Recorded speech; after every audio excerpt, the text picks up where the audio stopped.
So this is a Caroma toilet, and this unit is what we're going to change today because it's now, as you can see, it's turned yellow and it looks just old, and there's some very small cracks around the buttons.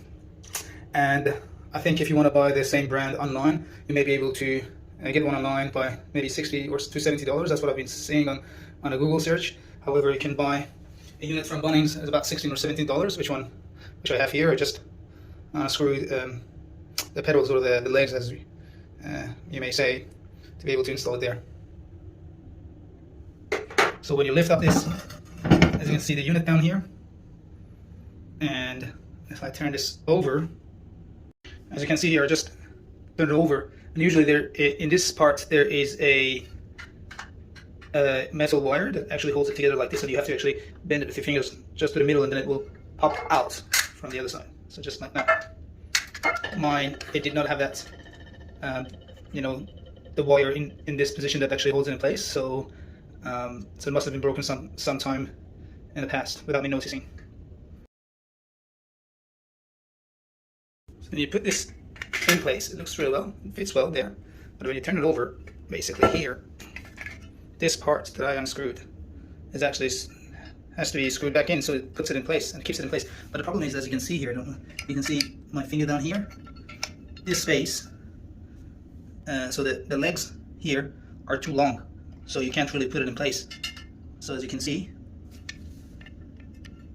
the screw won't reach the hole to be screwed in. So what I'm going to do is I'm going to cut this halfway, put it on a chopping board, and with a large knife I'm going to chop the leg in half here.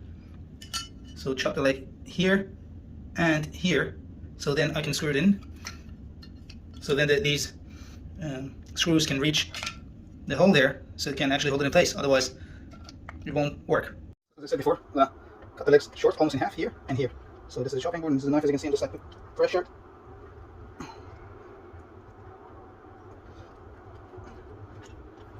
It's tough, obviously. It depends on your power, your knife, and it should go basically.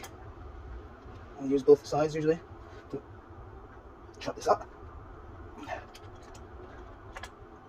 A couple of times.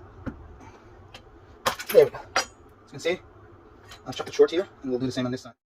So back to the toilet head. It's in place. Usually I give it before doing so, I'll give it a good wipe here, just to clean the edges, so it looks clean and nice when you're done. So that's done. Put this in place. Roll it over, and then now we've got this device that we've cut short on the chopping board.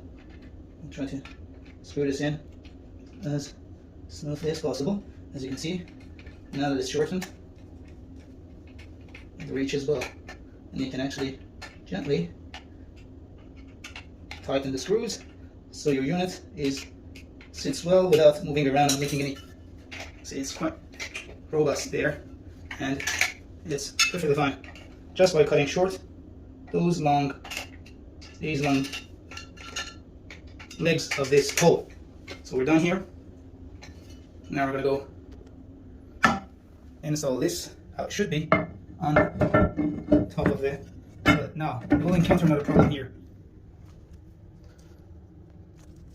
So now that we're done putting in the flush buttons in here, when I place it on top, as you can see, actually works well on this toilet. I had a previous toilet that when you put on the head back on there, the new buttons may be too long for the device, the whole system inside. So this one sits perfectly. So with a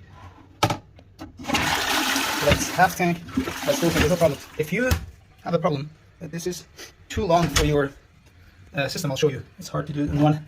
I don't have a device to hold my camera, unfortunately. So if this doesn't work for you and it just sits too long, you need a screwdriver like this, and you can see just the screw there.